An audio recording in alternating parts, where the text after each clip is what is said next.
Good morning, all student. Welcome to BioLife Biology,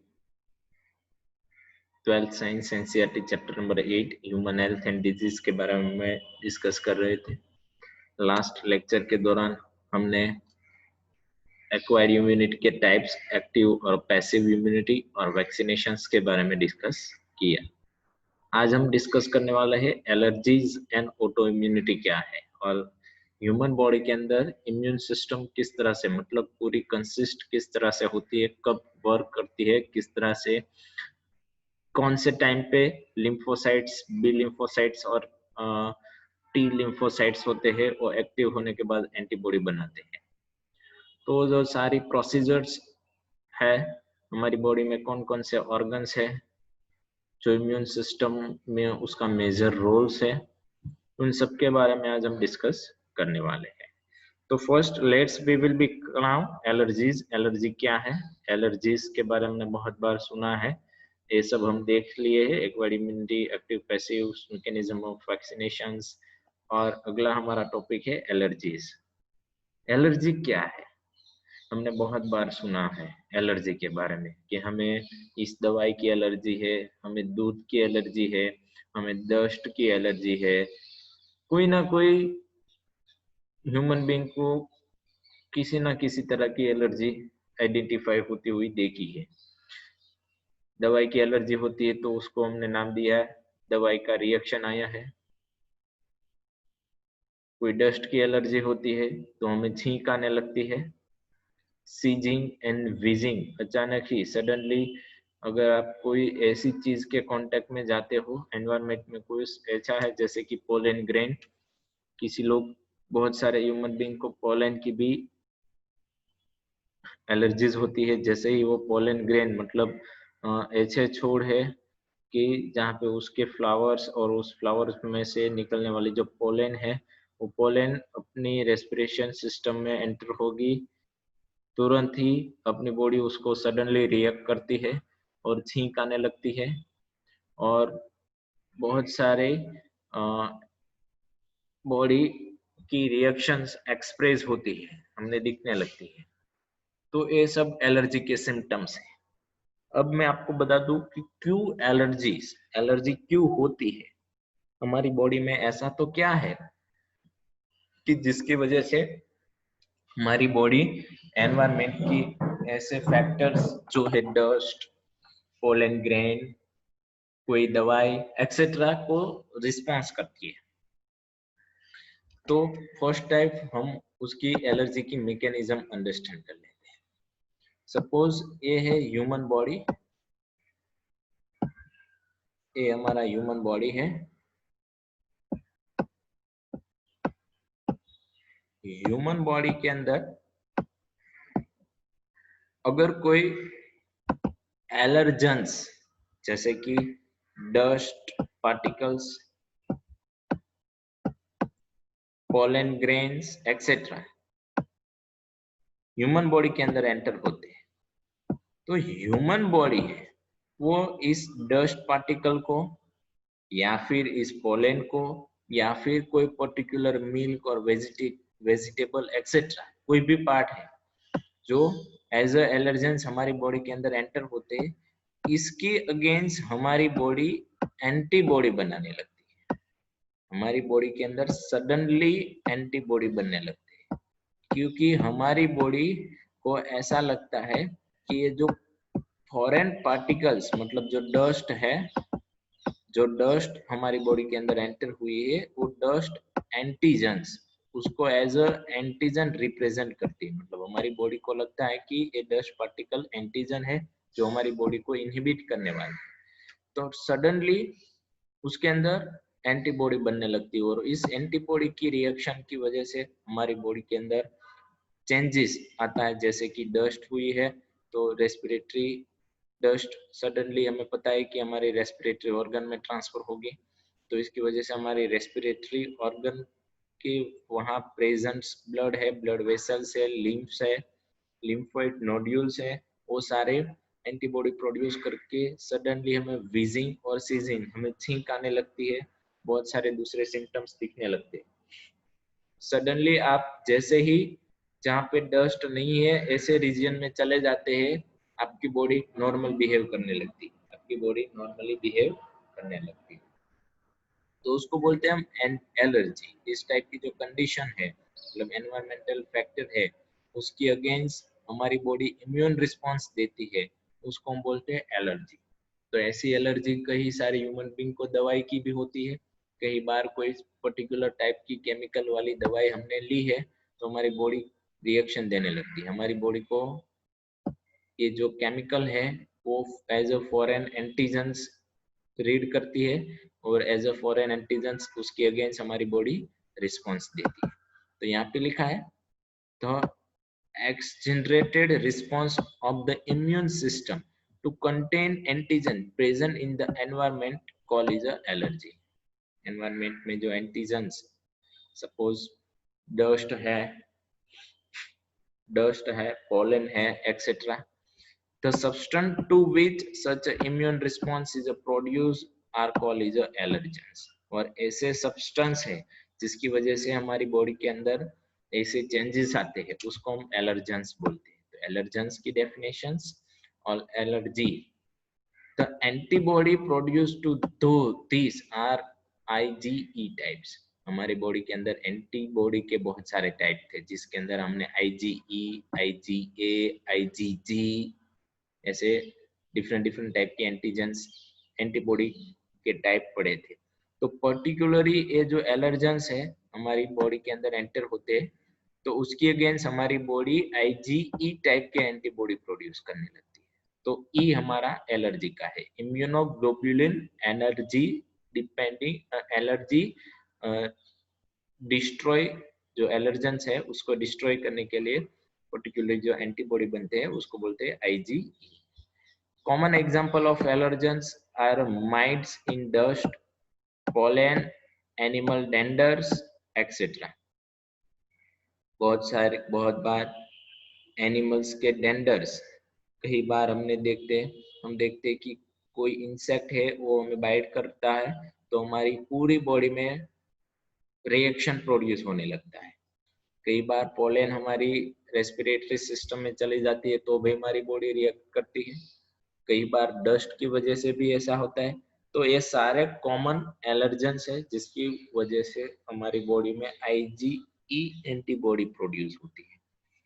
अब मैं आपको बता दूं और गहराई में हम मोड ऑफ एक्शन देखें एलर्जी की, और गहराई में जाके हम एलर्जी की मोड ऑफ एक्शन देखें कि क्यों हमारी बॉडी जो एनवायरमेंटल सब्सटेंस है उसको एज अ एलर्जेंस रीड करती है। तो इसके लिए symptoms of allergic reaction include a sneezing, watery eyes, running nose and difficulty in breathing. ये सारे सिम्टम्स है, आपकी आंख में से पानी निकलना, छींक आना, नोज में से पानी निकलना एंड सांस लेने में तकलीफ होना, ये सारे सिंपल एलर्जी के एग्जाम्पल है, सिम्टम्स है। Allergy is due to the release chemical like histamine and serotonin from the mast cell। अब असली जो रियल मोड ऑफ एक्शन है उसकी बात करें कि हमारी बॉडी, ह्यूमन बॉडी है, ये ह्यूमन बॉडी क्यों फॉरेन पार्टिकल को एज अ एलर्जेंस रीड करती है? क्योंकि अगर हमारी बॉडी कोई भी एलर्जेंस के कांटेक्ट में आती है तो हमारी बॉडी के मास्ट सेल होते हैं, हमारी बॉडी के जो मास्ट सेल होते हैं वो मास्ट सेल है वो one type of chemical release करने लगते हैं। वो केमिकल है हिस्टेमाइन और सीरोटिन। हिस्टेमाइन एंड सीरोटिन ये दो केमिकल हैं वो रिलीज होते हैं, इसकी वजह से हमारी बॉडी में एलर्जेंस के सिम्टम्स दिखने लगते हैं। जैसे कि आपकी बॉडी के अंदर जैसे ही allergens as a dust enter होती है तो डस्ट की वजह से आपकी बॉडी में हिस्टामाइन और सीरोटिन रिलीज होता है और इस हिस्टामाइंस और इस सीरोटिन की वजह से एंटीबॉडी बनते हैं। अगर डस्ट की वजह से हमारी बॉडी में हिस्टामाइन और सीरोटिन प्रोड्यूस नहीं होते तो एंटीबॉडी प्रोड्यूस नहीं होते, लेकिन ये हिस्टामाइन और सीरोटिन को प्रोड्यूस करने के लिए रिस्पॉन्सिबल है एलर्जेंस। वो डस्ट हो सकती है वो पोलन ग्रेन हो सकती है, कोई वेजिटेबल है, कोई मिल्क है, कोई फार्मास्यूटिकल प्रोडक्ट है, इंजेक्शन है, कोई भी हो सकता है। इंसेक्ट जब बाइट करता है तब भी ऐसा होता है। तो for determining the case of allergy, the patient is exposed to or injected with a very small dose of possible allergens, और पर्टिकुलरली कौन से लोग को, पर्टिकुलरली किसको किस टाइप की एलर्जी है वो आइडेंटिफाई करने के लिए, सपोज मैं हूँ तो मुझे चेकआउट करवाना है कि मेरा जो ब्लड है वो कौन कौन से एलर्जेंस को रिस्पॉन्स करके हिस्टामाइन और सीरोटिन रिलीज करता है हमारे मास्ट से ब्लड के अंदर। तो हमारे ब्लड के अंदर डिफरेंट टाइप के एलर्जेंस एंटर करवाते हैं, स्मॉल डोज एंटर करवाते हैं। पोलन ग्रेन का हो, डस्ट का हो, मिल्क का हो, एंड आफ्टर वेजिटेबल का हो, स्मॉल डोज एंटर करवाते हैं। और हमारे ब्लड और हमारी बॉडी का जो बिहेवियर है और उसकी जो रिएक्शन होती है वो स्टडी की जाती है, और उसके डिपेंडिंग पता लगाया जा सकता है कि पर्टिकुलर ह्यूमन बीइंग को कोई पर्टिकुलर एनवायरमेंटल सब्सटेंस है, फैक्टर है, उसकी अगेंस्ट उसकी बॉडी हिस्टामाइन्स और सीरोटिन प्रोड्यूस करती है।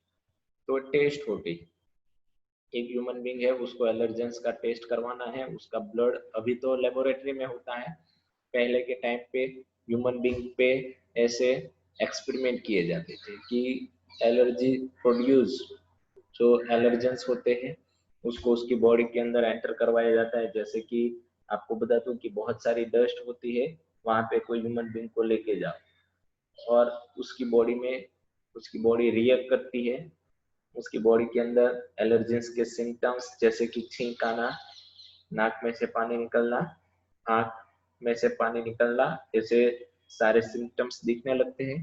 तो क्या होता है कि मान लेते हैं कि इस ह्यूमन बीइंग को पर्टिकुलरली डस्ट की अगेंस्ट उसकी बॉडी हिस्टामाइन और सीरोटिन रिलीज करती है, और हिस्टामाइन और सीरोटिन की वजह से एंटीबॉडी प्रोड्यूस होती है।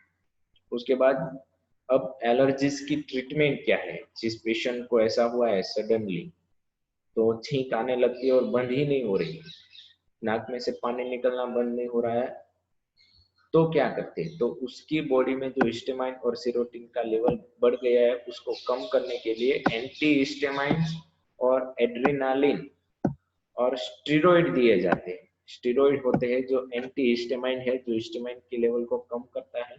एड्रेनालिन वो भी एक स्टेरॉइड है, वो इंजेक्ट करते हैं, और अदरवाइज एंटी हिस्टामाइन और एड्रेनालिन की जो दवाई आती है वो देते हैं, जिसकी हेल्प से जो एलर्जी के रिस्पॉन्स है वो क्विकली रिड्यूस होने लगते हैं। Somehow modern day lifestyle has a result in a lowering of immunity and more sensitivity to allergens. अभी हमारी मॉडर्न लाइफस्टाइल है, उसकी वजह से बहुत सारे सब्सटेंस है एनवायरमेंट के, उसके अगेंस्ट हमारी बॉडी एलर्जिक हो गई है और हमारी इम्यूनिटी कम हो गई है। More and more children in the metro cities of India suffer from the allergies and asthma due to the sensitivity to the environment. This could be because of the protect environment provide yearly in life. So this is the allergies and his treatment and his mode of action.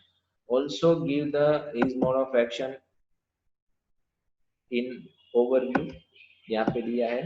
आप allergens है, ये हमारा जो है, यहाँ पे मैं colour change कर देता हूँ। यस, यहाँ पे जो मैंने ग्रीन मार्क आउट किया है वो एलर्जेंस है, सपोज कोई डस्ट पार्टिकल एक्सेट्रा, और वो एज अ एंटीजेंस हमारी बॉडी कंक्लूड, मतलब उसको ऐसा लगता है कि एंटीजेंस है, और हमारे जो बी सेल है वो इस एलर्जेंस के अगेन एंटीबॉडी प्रोड्यूस करने लगते हैं। आप देखते हैं कि एंटीबॉडी प्रोड्यूस कर दी, और ये एंटीबॉडी हमारे एलर्जेंस थे उसके साथ जुड़ने के बाद मास्ट सेल, हमारा जो मास्ट सेल है उसमें से जो हिस्टामाइन और हमारा हिस्टामाइन रिलीज होता है, उस केमिकल की वजह से हमारी ये एंटीबॉडी एक्टिव होती है, और ये एंटीबॉडी हमारे पर्टिकुलरली एलर्जेंस के साथ जुड़ जाती है और उस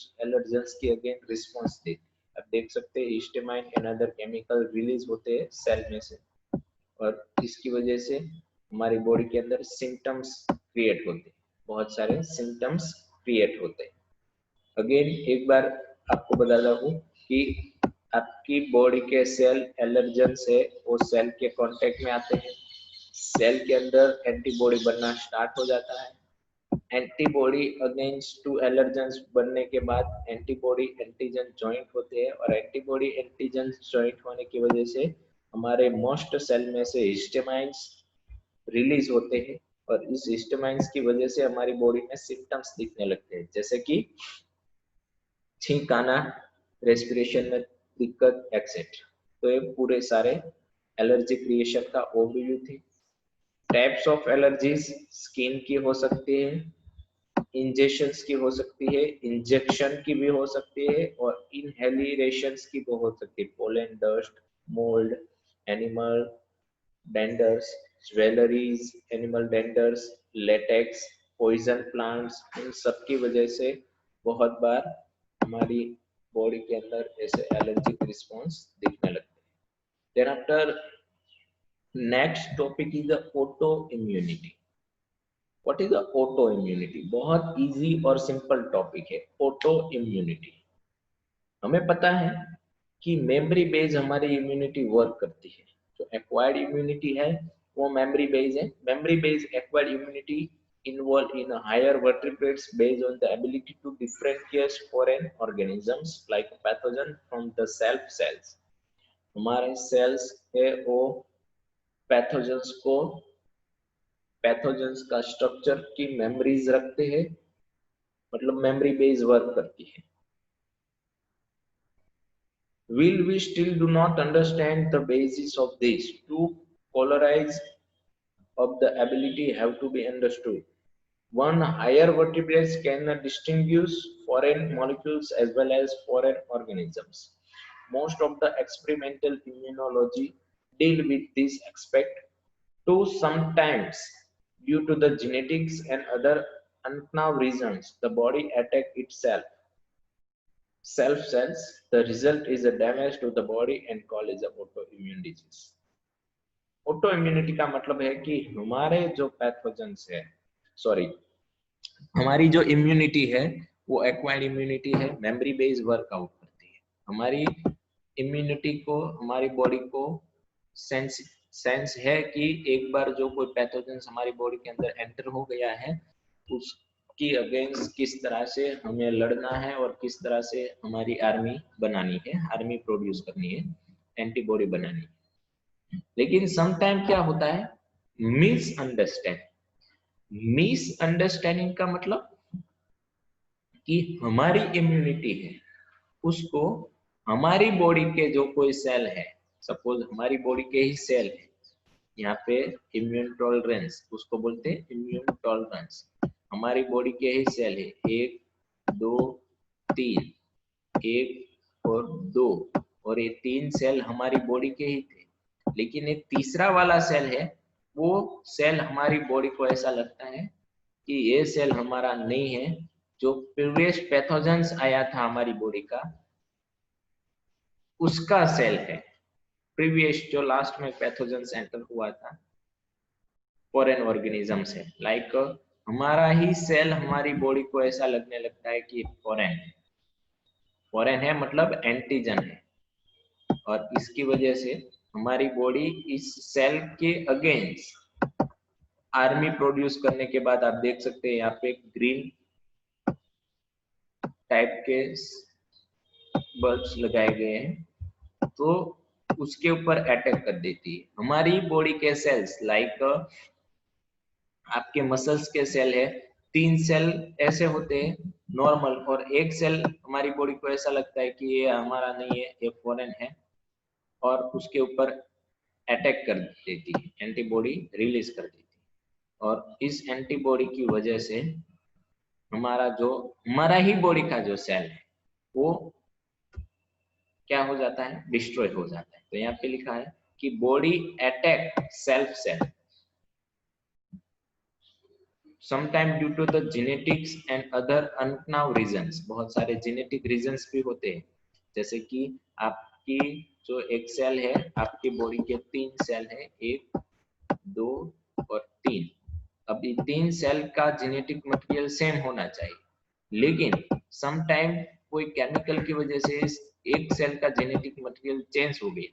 चेंज होने की वजह से हमारी बॉडी को ऐसा लगता है कि अब ये सेल हमारा नहीं है, हमारी बॉडी का नहीं है, ये फॉरेन है, तो इसके ऊपर अटैक कर देते हैं, एंटीबॉडी आके उसको किल कर देते हैं। और इसकी वजह से हमारे बॉडी के सेल, जो हमारी बॉडी के सेल होते हैं, वो डिस्ट्रॉय होने लगते हैं। और एक टाइम ऐसा आता है कि वो सेल डिस्ट्रॉय होने की वजह से इन्फ्लामेशंस, बहुत सारे प्रॉब्लम क्रिएट होते हैं। तो ऐसे ही हमारी इम्यून सिस्टम हमारे ही बॉडी के सेल को डिस्ट्रॉय करती है, तो उसको बोलते हैं ऑटो इम्यूनिटी। Auto immunity. तो ऐसे ऑटो इम्यूनिटी की वजह से जो डिजीज होते हैं उसको बोलते हैं ऑटो इम्यून डिजीज, जैसे कि आर्थराइटिस, रूमेटोइड्स आर्थराइटिस।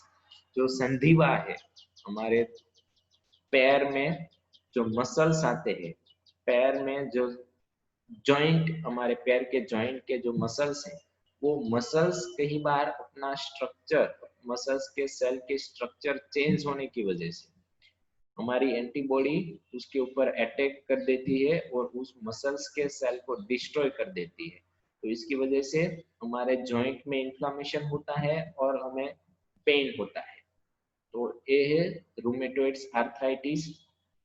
कोई भी फॉरेन पार्टिकल्स इसके लिए रिस्पॉन्सिबल नहीं था, हमारे ही एंटीबॉडी ने हमारे ही सेल पे अटैक कर दिया, तो उसको बोलते हैं हम ऑटो इम्यूनिटी। तो immune tolerance and auto immunity, आप देख सकते हैं कि सेल्फ एंटीजेंस,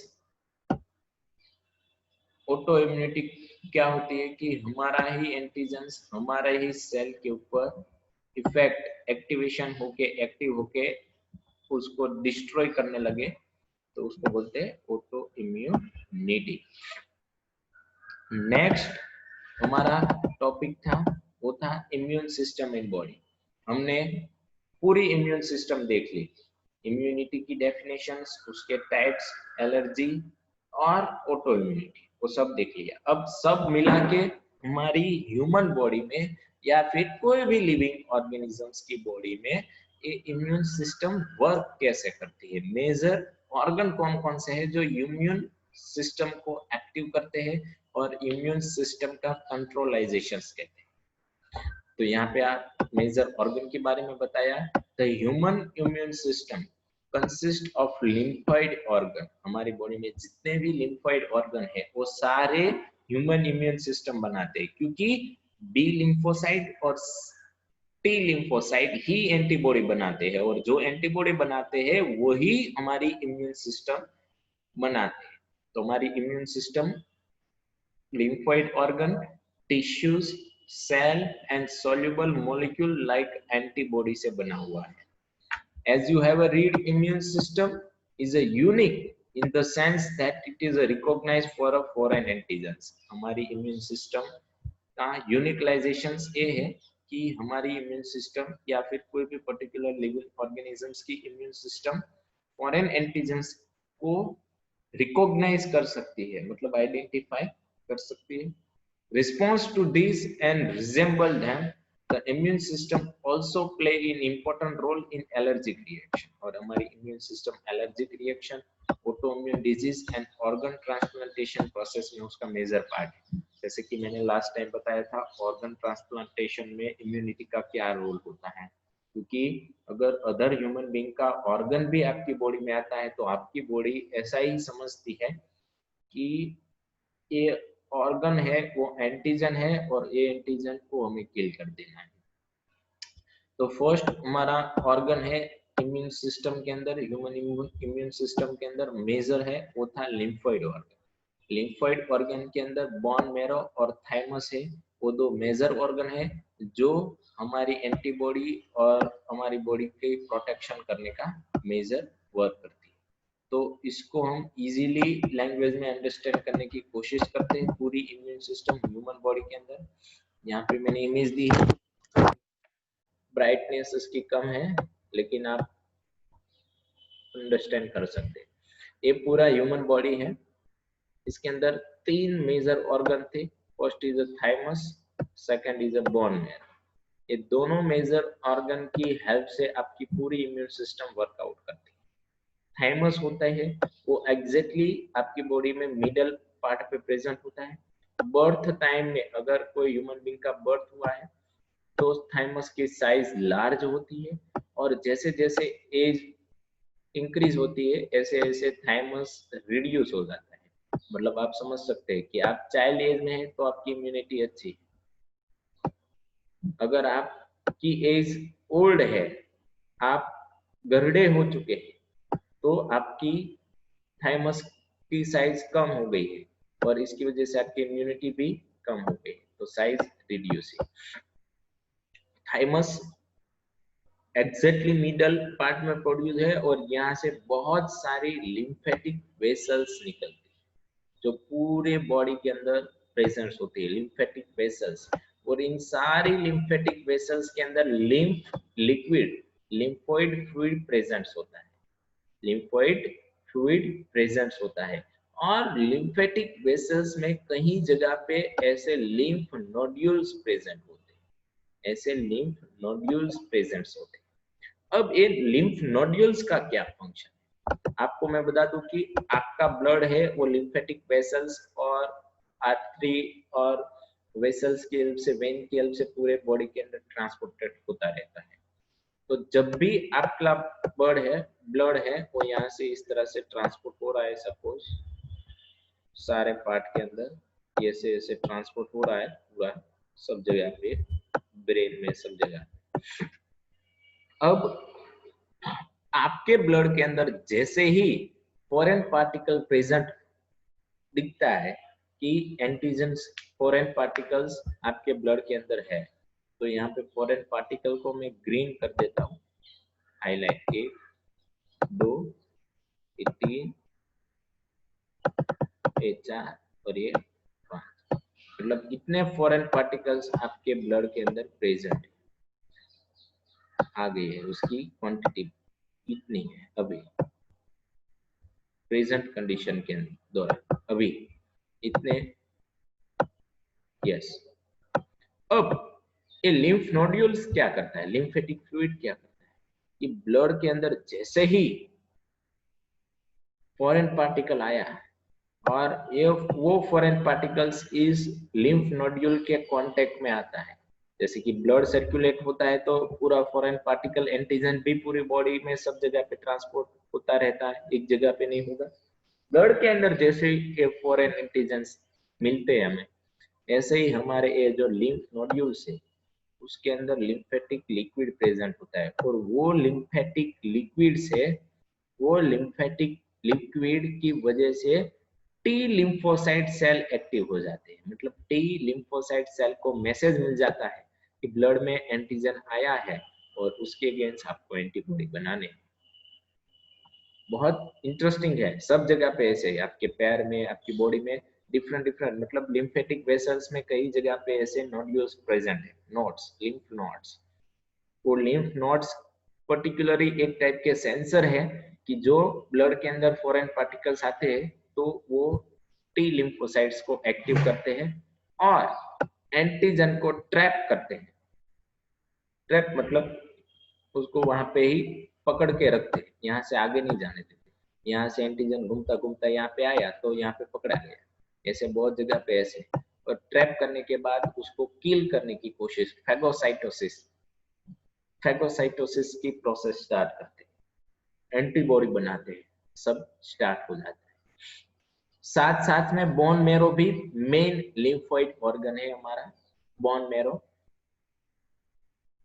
उसमें से ये हमारी थाइमस और बहुत सारे दूसरे ऑर्गन हैं वो प्रोड्यूस होते हैं। थाइमस को हम मेजर इरिथ्रोब्लास्टोसिस्ट ऑर्गन कहते हैं कि थाइमस में हमारा जो आरबीसी होता है वो किल होता है, मतलब डिस्ट्रॉय होता है, उसकी लाइफ फॉर्म खत्म होने के बाद हमारा आरबीसी थाइमस में ही डिस्ट्रॉय होने के लिए आता है। मतलब आरबीसी की लाइफ फॉर्म हम देख देख चुके हैं 120 दिन की होती है और वो डिस्ट्रॉय होती है थाइमस के अंदर। तो ये है पूरा साइकिल। साथ साथ में लिम्फेटिक वेसल्स की भी बात करें तो ह्यूमन बॉडी के 50% पार्ट के अंदर ऐसे लिम्फोइड टिश्यू प्रेजेंट होते हैं, सारे मतलब सारी हमारी स्किन में सब जगह पे lymphoid tissue, lymphoid lymphatic liquids सब हमारी बॉडी के अंदर प्रेजेंट होते हैं। क्यों? हमारी रेस्पिरेटरी ट्रैक हो, डाइजेस्टिव ट्रैक हो, यूरोजेनिटल ट्रैक हो, कोई भी ट्रैक हो, उसके अंदर mucosa associated lymphoid tissue present होते हैं, जिसको MALT कहते हैं। और इस MALT की कांटेक्ट में अगर ब्लड, हमें पता है रेस्पिरेटरी ट्रैक में ब्लड सर्कुलेट होता रहता है उसकी सेल्स के अंदर, ये रेस्पिरेटरी वेन है जहाँ से O2 CO2 ट्रांसफर होता है, यहाँ पे O2 CO2 ट्रांसफर होता है और इसके कांटेक्ट में अगर कोई फॉरेन पार्टिकल आया है तो यहाँ पे प्रेजेंट हमारा लिम्फोइड टिश्यू MLT सीधा मैसेज पहुंचा देता है और टी लिम्फोसाइट सेल को एक्टिव करके एंटीबॉडी बनाने की प्रोसेस स्टार्ट हो जाती है। मतलब एक यूनिक प्रोसेस है, बहुत अच्छी प्रोसेस है पूरी ह्यूमन बॉडी के अंदर इम्यून सिस्टम वर्कआउट करती है। तो हमारी बॉडी के अंदर लिखा है हमारी बुक्स के अंदर, this are the organ where origin and maturization and proliferations of lymphoids occur। हमारे lymphoid cells होते हैं जो T lymphocytes कहते हैं, वो हमारे lymphoids organ के अंदर मैच्योर होते हैं, मैन्युफैक्चर होते हैं। The primary lymphoids organ are bone marrow and thymus। हमारे primary lymphoids organ कौन कौन से हैं? Bone marrow और thymus। We are immature lymphocytes differentiates into antigen sensitive lymphocytes।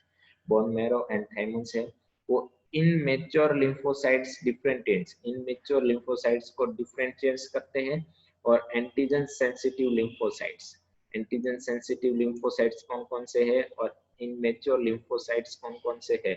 जैसे तो हम कह सकते हैं कि हमारे बोन मैरो में हमारे बॉडी के सारे सेल बनते हैं, RBC, उसके बाद WBC, सारे बेसोफिल से, हमारे न्यूट्रोफिल से, इयोसिनोफिल से, सारे बहुत सारे सेल से हमारे ब्लड के अंदर हमने 11th के अंदर देखा है chapter number 18 body fluid and circulations के अंदर। तो ये सारे सेल्स बोन मैरो में बनते हैं। ऐसे ही लिम्फोसाइट्स भी बोन मैरो में बनने, लिम्फोसाइट सेल भी हमारे बोन मैरो में प्रोड्यूस होते हैं और लिम्फोसाइट है वो हमारे डिफरेंशियल सेल्स का ही एक टाइप से, मतलब WBC का ही एक टाइप से। After a maturation, the lymphocytes migrate to secondary lymphoid organ like a spleen, lymph nodes and tonsils।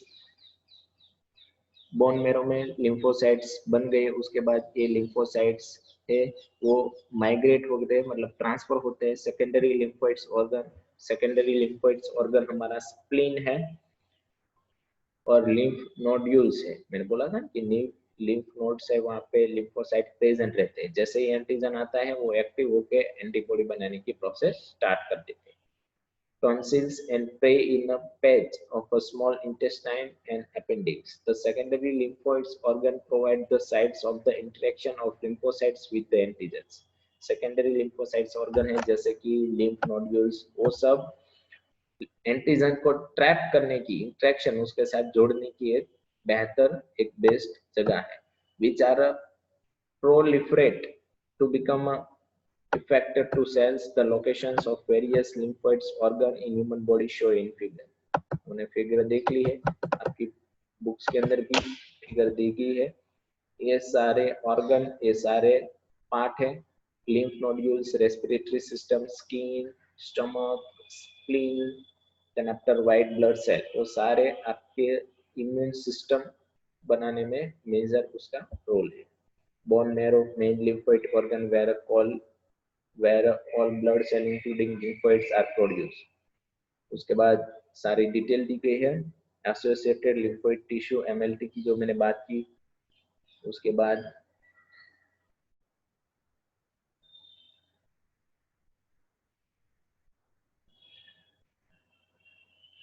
बाद मैंने थाइमस की बात की। थाइमस होती है वो birth, thymus is quite large at the time of birth but keeping a reduced size with the age by the time to puberty। Puberty is attached, it reduces in a very small size. Both bone marrow and thymus provide a microenvironment for the development of maturation of T lymphocytes. The spleen is a large bean-shaped organ. The main contain lymphocytes and phagocytes. हमारी जो spleen होती है body में वो lymphocytes or phagocytos, it mainly consists lymphocytes and phagocytes is act as a filter to the blood by trapping blood-borne microorganisms. Spleen is also a large reservoir of erythrocytes. The lymph nodules are a small solid structure located at a different point along with the lymphatic system. Lymph nodes serve to trap the microorganisms or other antigens, which happen to get the lymph and tissue fluid. Antigen trapped in the lymph nodes and responsible for the activations of lymphocytes present there in a pancreas of lymphatic systems. मैंने जो भी यहाँ पे इस notes के अंदर लिखा है, जो भी आपको मैंने बताया वही इस पैराग्राफ के अंदर लिखा है, जिसके अंदर कहा कि स्प्लीन है आपकी बॉडी की, वो ब्लड बॉर्न माइक्रो ऑर्गेनिज्म है, उसको ट्रैप करने में यूज होती है. इरिथ्रोसाइट बहुत सारे स्प्लीन के अंदर प्रेजेंट होते हैं, रिजर्वर है उसकी, वो सब डिटेल यहाँ पे दी गई है. तो ये हो जाता है हमारा पूरा इम्यून सिस्टम बॉडी का, हमारी auto immunity, allergies, vaccinations, active passive immunity, acquired immunity, inert immunity और इम्यूनिटी.